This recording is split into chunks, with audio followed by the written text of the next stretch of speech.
Hi there to you, welcome back to the channel. I'm Jennifer Kirk, welcoming you back up to the loft on Weir Yard. And today I'm going to be talking a little bit about the progress on the Weir Yard model that I've been making over the last few months. It's actually been quite a while since we last had a GennyCam video just detailing all the bits and pieces that I've been up to. But as you can probably see, immediately obvious up there is that we've got an all new screen up here, and I've been doing some modifications not just for the Monday Club but also for the new job that I'm about to start to enable me to be able to work more efficiently up here on video editing. So I'm going to be talking through all of that. We've also been upgrading some of the cameras, changing some of the camera angles. Again, you'll see some of that on the Monday Club.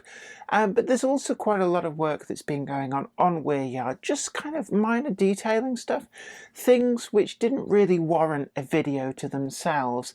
And there's not really been any huge projects going on up here. The reason for that, you'll have seen the Myneth Tatis build that we did. I had a lot of fun building that, but that's taken up a lot of time. And there's also a TV series that I've been working on filming, and I can't really say anything much at all about that, except that you will be able to see it when it goes on television and gets broadcast in the autumn of this year. All I know is that sometime in the autumn all will become clear, and as soon as I know and I'm able to tell you, I will do, so do watch this space. And today's video comes in association with Trainomatic, makers of DCC decoders and accessories. And I'd like to take this opportunity to extend a huge thanks to Trainomatic, who've really supported the channel over the last 18 months and given me a lot of great opportunities to review their products and just really helped us to grow and become the channel that we are today. Unfortunately, the sponsorship is now coming to an end, and I want to wish Trainomatic all the best for the future. They've got some great products, do go and check them out. But there's a new chapter coming to my life, which is I've taken a job at DCC Concepts, and you'll start to see me coming to you as well through the DCC Concepts YouTube channel. That is going to remain separate from this channel, but a lot of great exciting content is coming with that channel when we start work on that from next week.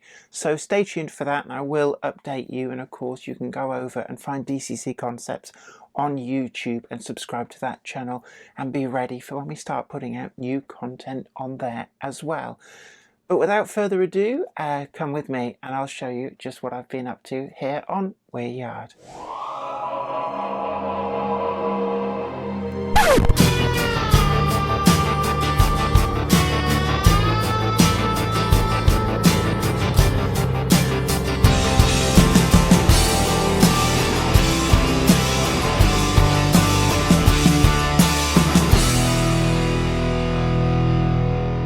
You might remember that we've always had this rather battered looking screen on the wall over here. This has been here since I actually moved up into the loft and started building Weir Yard.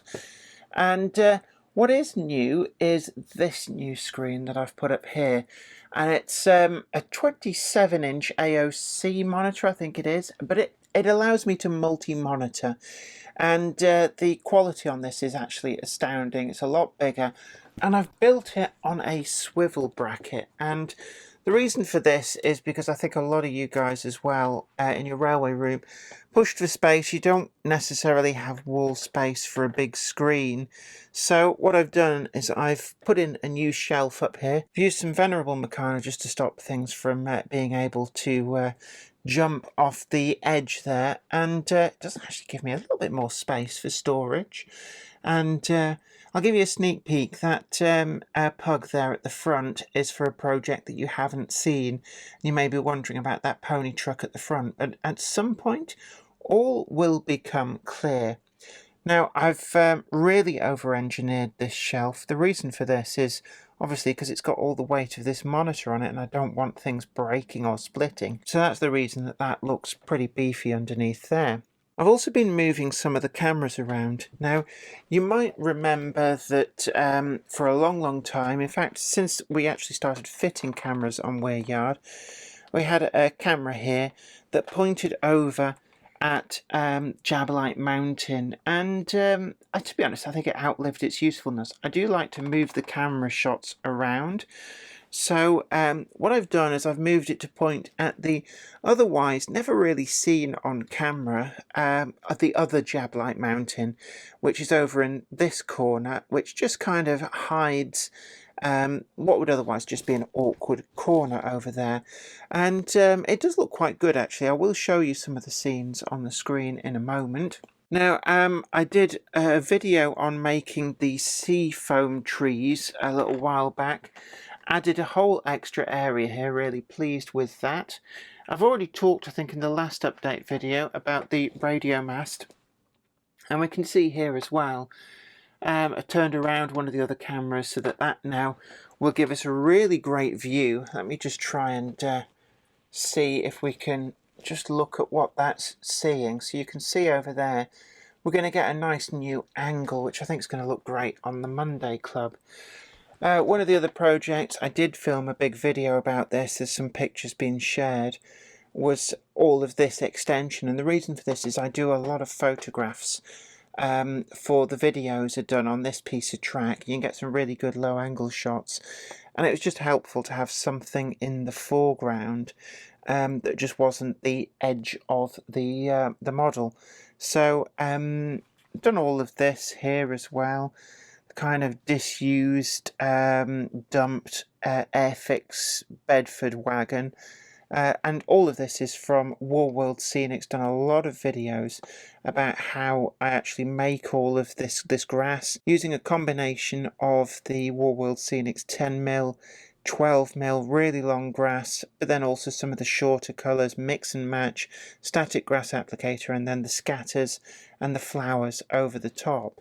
It's really effective, and I wholeheartedly recommend those products. Further round over here, I've been just adding to the scrapyard area. So that was actually one of the Nwin's 3D bodies that I reviewed, and couldn't really get it to work. That was really my fault, just fettling up the Pug chassis rather than anything else.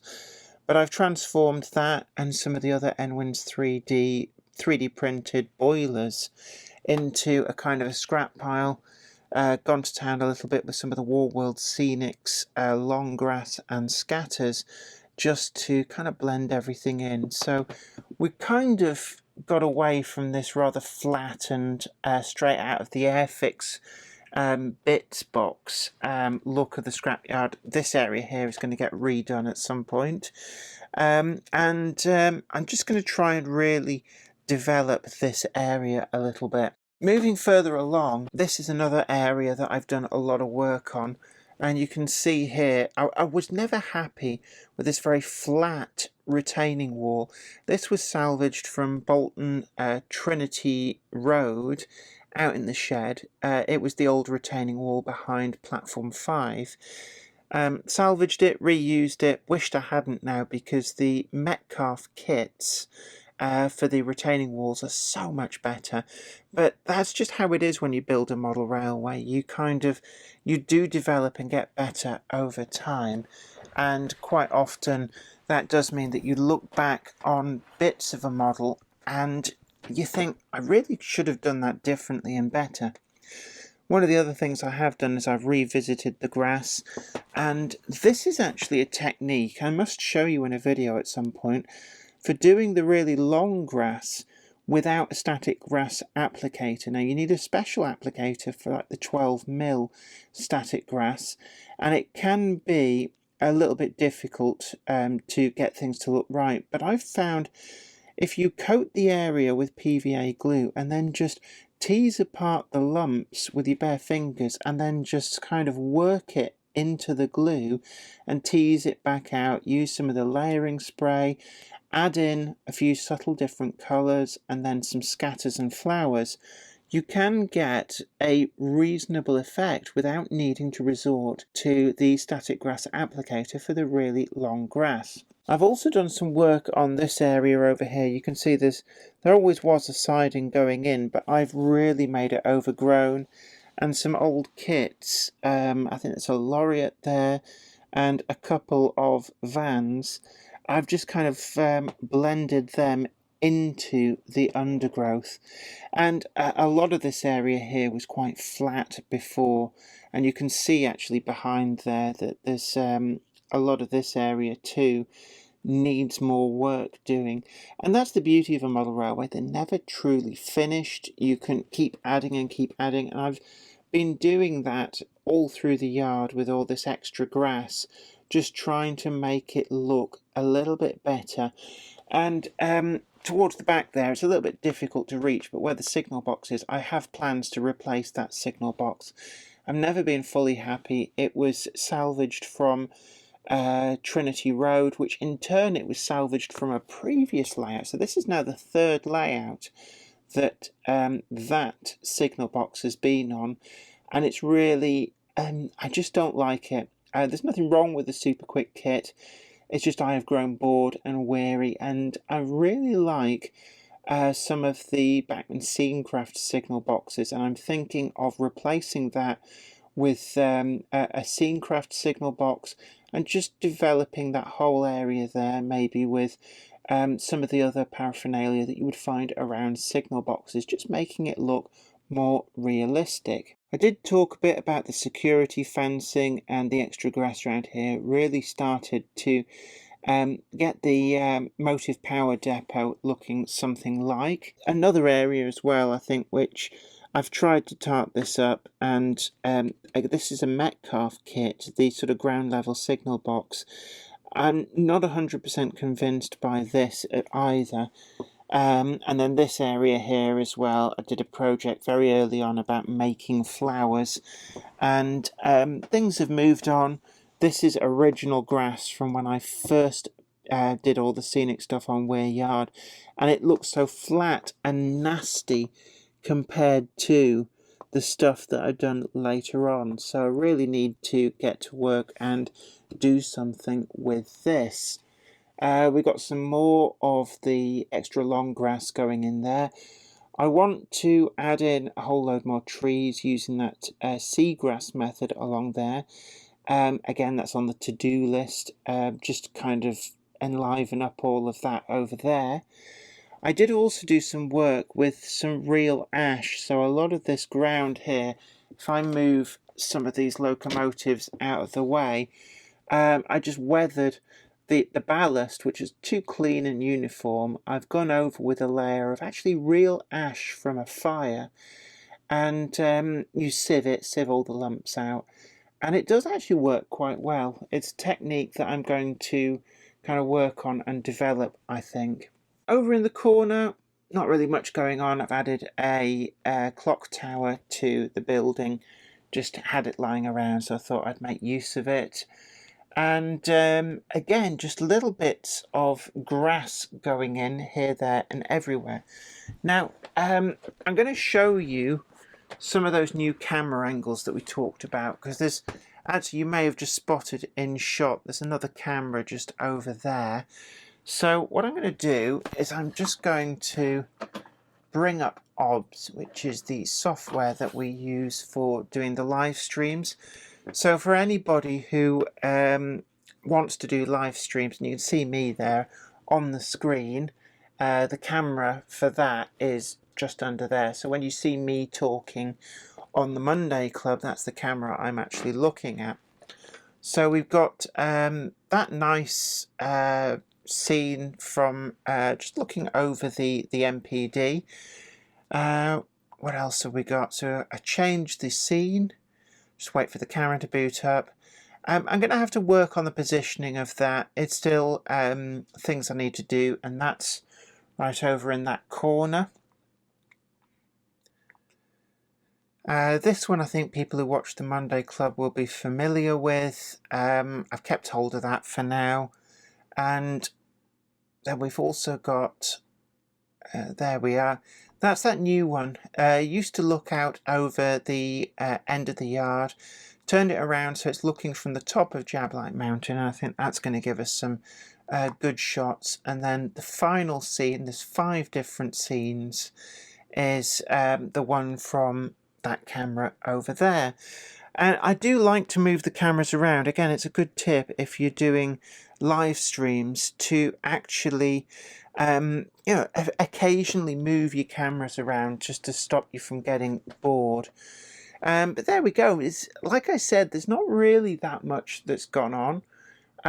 But what has been, in the main, computer-related nitty-gritty. Although what I will show you as well, I think people always like to see the collection of stuff. Now, there is a lot of things in drawers as well, but I have put up another shelf up here. Again, this is salvaged out from the shed, just to give me a little bit more shelf space, plus that new shelf over there. And incidentally, if you're wondering about my wallpaper, it is literally a photograph of that sign.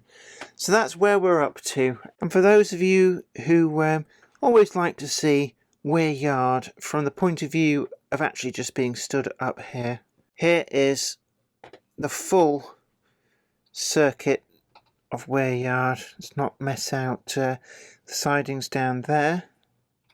It's quite wide actually.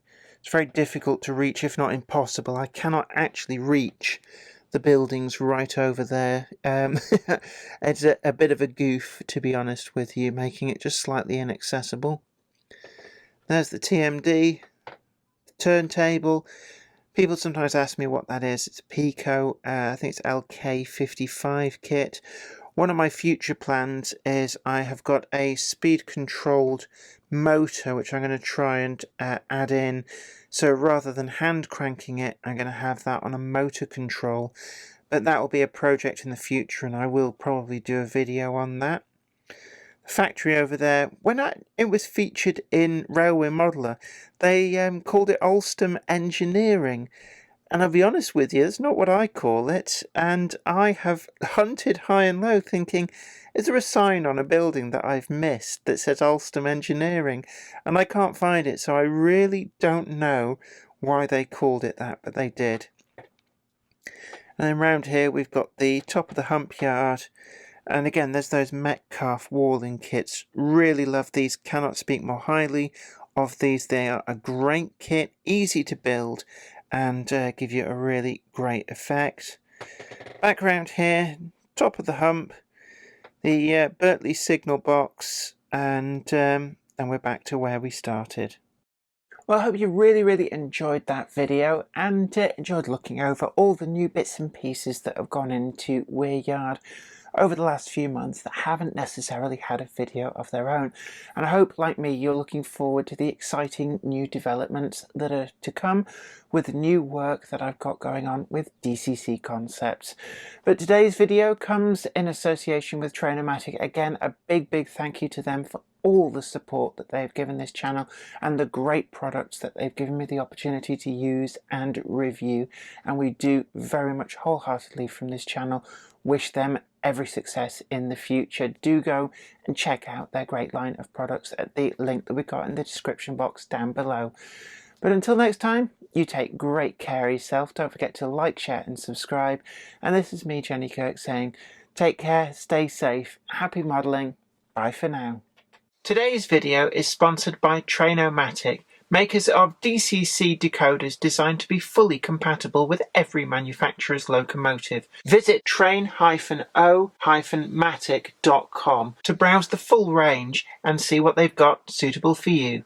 I'd like to send out a huge thanks to everybody who supports me on Patreon, and an extra special huge thanks goes out to Anthony Kidson, Offshore Allen, oorail.co.uk, Michael Lockie, Helen Sink, Peter Bolton, Brian and Dorothy Mudd, Gary Lewis, David Quinn, Sparky 107107, George Botterini, Andy Finch, Chris Moss, Robert Steers, MD of San Juan Model Company and Grantline Products, Sam Yates, Dale Williams, John N from NC, NYMRish, Jonathan Foster, Peter, Graham Foster, Clifford Ison, Larry W. Grant, and Mo Henry. Thank you. Without you guys, I couldn't do this.